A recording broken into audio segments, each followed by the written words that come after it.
Susah sekali mengajak karyawan untuk berinovasi. Mereka cenderung mempertahankan cara kerja lamanya aja. Sebagai head of culture, bagaimana saya mengatasi budaya enggan berubah yang sudah mengakar kuat di perusahaan?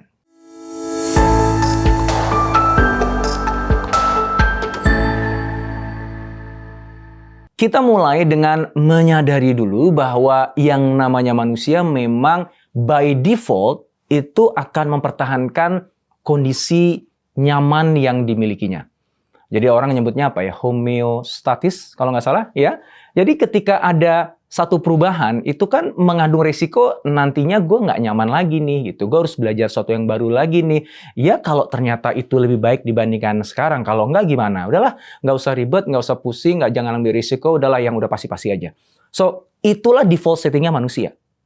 Nah, ketika kita menyadari itu sebagai default setting, maka kita tahu bahwa kita nggak cukup hanya dengan menghimbau supaya mau berubah, men-challenge supaya mau berubah. Maka ya dia nggak akan berubah gitu ya. Maka harus ada treatment khusus, harus ada strategi khusus yang kita berlakukan sehingga perubahan itu benar-benar terjadi.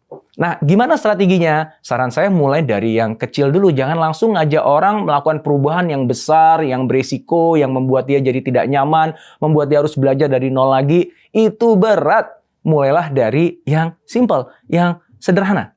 Kalau B.J. Fogg itu menyebutnya sebagai tiny habits. Jadi kita udah punya kebiasaan yang bertahun-tahun kita jalankan, udah nggak pakai mikir lagi, terus tiba-tiba harus mengubah kebiasaannya jadi kebiasaan yang benar-benar baru, yang itu benar-benar bertentangan, itu bakalan susah. Kita ubah tiny habit-nya saja. Ya. Nah, dalam konsep tiny habit, B.J. Fogg itu mengatakan rumus perubahan perilaku itu gini, ability kali motivation kali trigger. Maksudnya gini, kalau kita pengen orang itu berubah perilakunya, maka dia harus punya ability untuk berubah. Ya. Misalnya contohnya kita pengen mereka untuk menggunakan aplikasi digital yang udah dibeli oleh perusahaan dalam rangka meningkatkan produktivitas kerja. Itu nggak mudah loh orang tiba-tiba pengen mengadopsi teknologi digital yang baru tadi. Kenapa? Karena kan harus ada learning curve-nya, orang harus belajar dulu, iya kan? Belum tentu berhasil. Nanti kalau misalnya dia gagal, dia nggak bisa, dia salah kan malu. Tuh kamu taruh di mana gitu. Sehingga ada kecenderungan orang untuk, udahlah, nggak usah deh.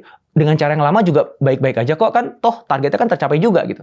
Nah, jangan minta mereka untuk langsung menguasai semua fiturnya. Itu berarti perubahan yang besar. Mulai dari yang kecil aja dulu. Apa fitur yang paling simpel, paling sederhana, yang dia bisa mulai pakai dari sekarang. Nah, itu yang dimaksud dengan tiny habit.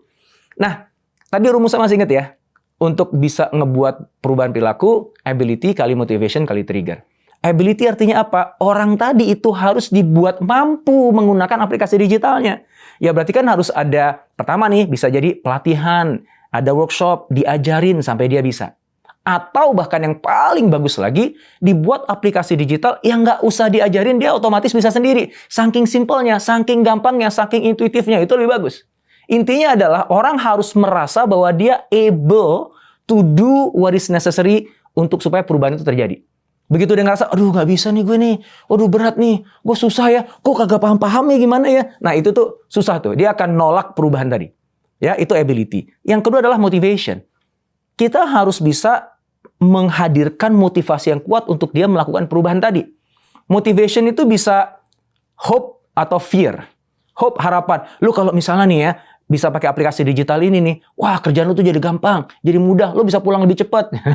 Lu nggak akan harus berlama-lama lembur sehingga lo bisa ketemu sama anak-anak lebih awal nih sebelum mereka tidur. Nah itu kan jadi wah jadi ini kayaknya ini manfaat banget bagi gue nih gitu. Dan ada hope yang muncul. Atau fear, rasa takut. Lu kalau sampai nggak nguasain ini lo bakalan ketinggalan sama teman-teman lo yang lain, sama anak muda itu, dan bisa jadi karir lo mentok loh. Karena justru yang bisa nguasain teknologi ini nih nantinya akan karirnya maju. Sementara kalau lo nggak bisa, wah selesai deh karir lo. Wah rasa takut kan? Nah itu motivation, hope and fear, pain, pleasure gitu. Ya, nah itu harus dihadirkan. Yang ketiga adalah trigger. Trigger itu pemicu. Apa yang bisa memicu dia supaya dia mau nyoba? Ya, misalnya kita buat sederhana, oke deh, khusus hari ini yuk kita coba pakai aplikasi ya. Jadi semua pekerjaan yang lama kita nggak jalanin, kita khusus untuk melakukan aktivitas dengan aplikasi yang baru ini.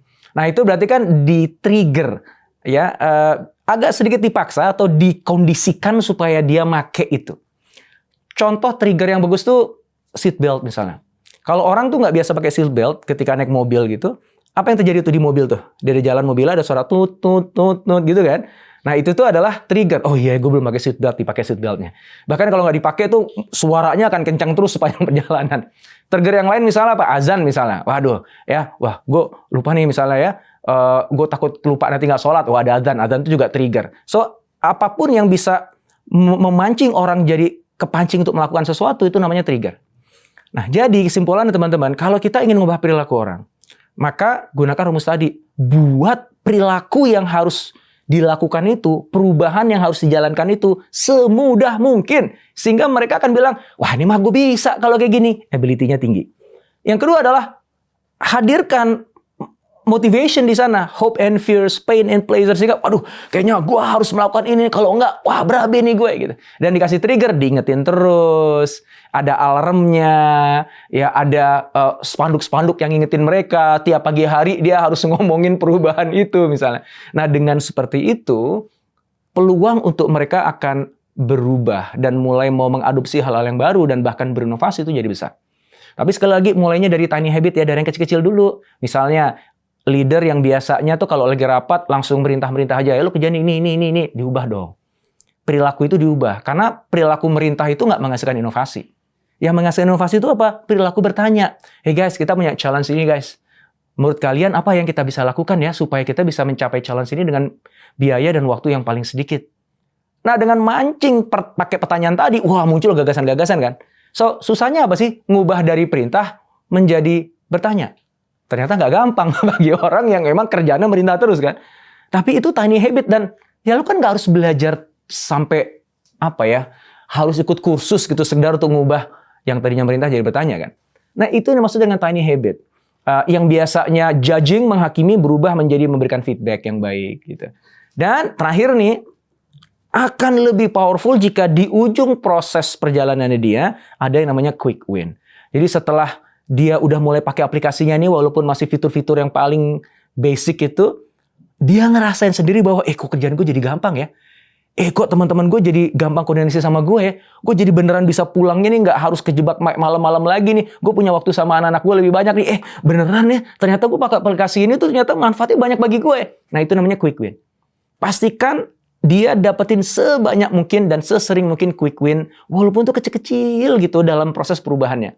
Itulah yang akan ngebuat dia akan terus bukan hanya sekedar meneruskan perubahannya, tapi mengambil perubahan-perubahan yang semakin lama semakin besar. Ya, dan dari situlah kemudian yang namanya budaya inovasi, upaya berinovasi itu akhirnya akan dilakukan oleh semua karyawan, bahkan yang dulunya itu menolak adanya perubahan. Gitu ya, semoga manfaat.